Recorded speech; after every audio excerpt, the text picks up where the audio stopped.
नमस्कार। आज हम एक आने वाली प्रस्तुति है विश्वम्बरा, उस पर मिली सामग्री पर थोड़ी गहराई से बात करेंगे। हाँ। और जो दस्तावेज है हमारे पास वो इसे सिर्फ एक फिल्म की तरह नहीं देख रहे। नहीं, बिल्कुल नहीं। वो कह रहे हैं कि ये एक महाकाव्य जैसा है।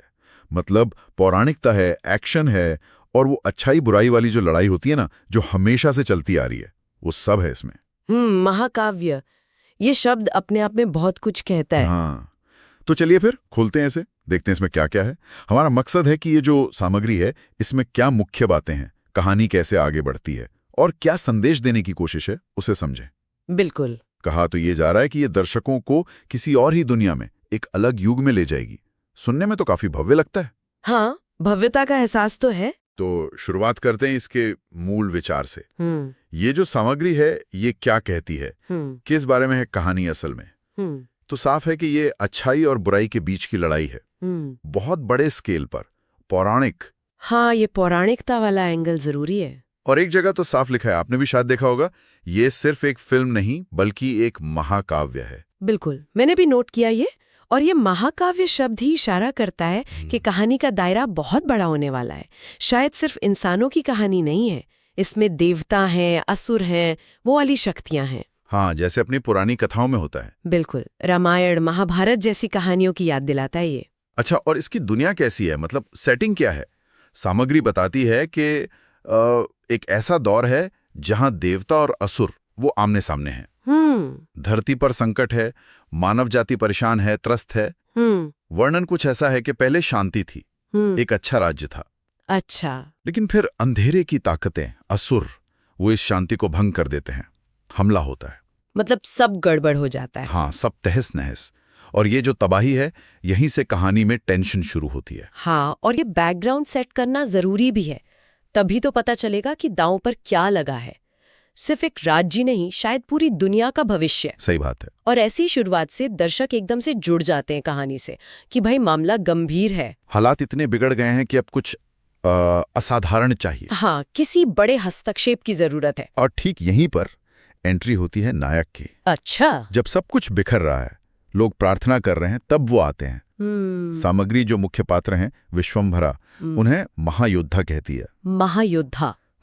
उनका आना ही अपने आप में एक बड़ी घटना है। क्योंकि वो तब आते हैं जब लगता है कि बस अब सब खत्म। ये प्रस्तुति दिलचस्प है। महायोद्धा, इसमें सिर्फ ताकत नहीं, शायद कुछ और भी है। नैतिक बल, कुछ खास क्षमताएं। हो सकता है वही पैटर्न है।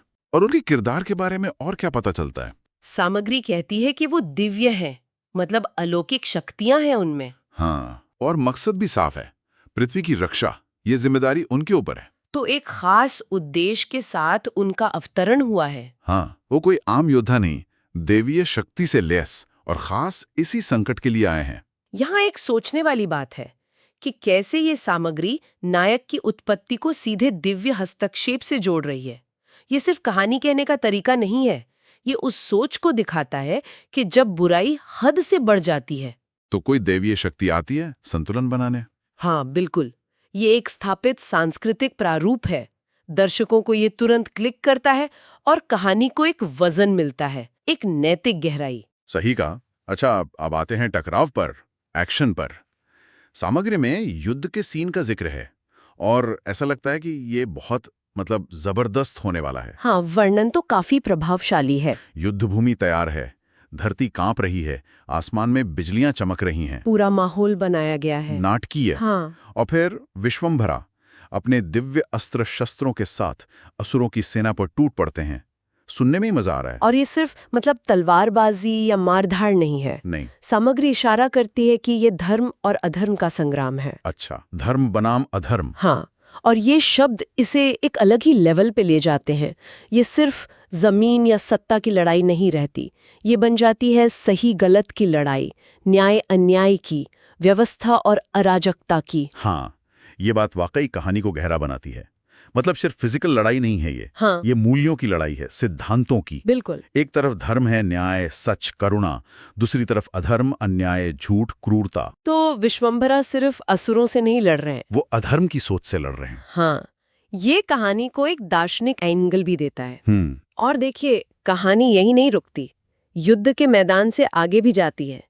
सामग्री बताती है कि इसमें मानवीय रिश्ते भी हैं, गहरी भावनाएं हैं, त्याग है, बलिदान है। अच्छा, तो मतलब सिर्फ एक्शन और भव्यता ही नहीं है। नहीं, ऐसा लगता है कि एक मजबूत भावनात्मक कोर भी है। ये तो अच्छी बात है।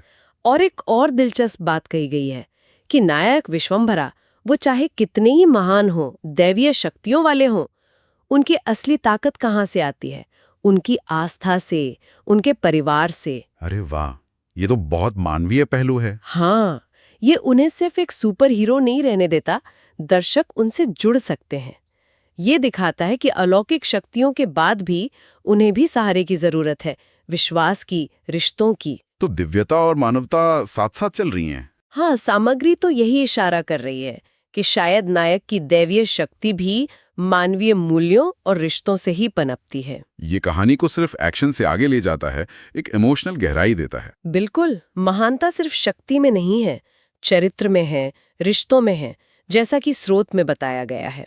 और भावनाओं की बात हो रही है तो सामग्री ये भी कहती है कि दर्शकों को एक पूरा भावनात्मक रोलर कोस्टर मिलेगा। अच्छा, कैसे?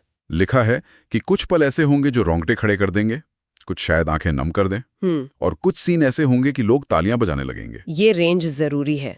एक महाकाव्य सिर्फ घटनाओं का ब्यौरा नहीं होता, वो भावनाओं को जगाता है। सही। दर्शक कहानी से जुड़ें, किरदारों का दर्द महसूस करें, उनकी खुशी में शामिल हों, ये सब जरूरी है। सामग्री का इस पर जोर देना ये दिखाता है कि इमोशनल कनेक्शन कहानी का एक अहम हिस्सा है। और फिर द एंड, मतलब क्लाइमैक्स, सामग्री कहती है कि अच्छाई और बुराई का अंतिम निर्णायक संग्राम होगा। जाहिर है। और जिस तरह से बताया गया है कि हर वार, तलवार की हर चमक, हर मंत्र दर्शकों को बांध कर रखेगा। ये तो किसी भी कहानी का, खासकर ऐसी महाकाव्यात्मक कहानी का सबसे महत्वपूर्ण हिस्सा होता है। हाँ। यहाँ सिर्फ फिजिकल लड़ाई नहीं बल्कि नैतिक और वैचारिक संघर्ष का भी नतीजा निकलता है।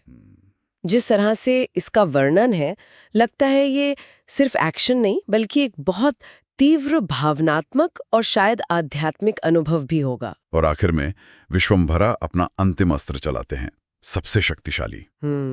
और उसका असर, सामग्री कहती है, ऐसा लगता है मानो पूरी धरती जो तबाह हो चुकी थी वो फिर से जी उठती है। वाह! ये सिर्फ लड़ाई का अंत नहीं, एक नए युग की शुरुआत जैसा है। हाँ, ये पुनर्जीवन, ये नवीनीकरण का प्रतीक, ये बहुत मायने रखता है।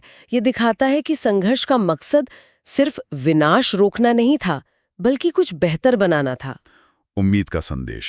बिल्कुल, सामग्री इसे सिर्फ नायक की जीत नहीं बल्कि धर्म की, सत्य की, जीवन की जीत की तरह दिखा रही है। और यहीं से आगे बढ़ते हुए सामग्री इसके गहरे मतलब पर भी बात करती है।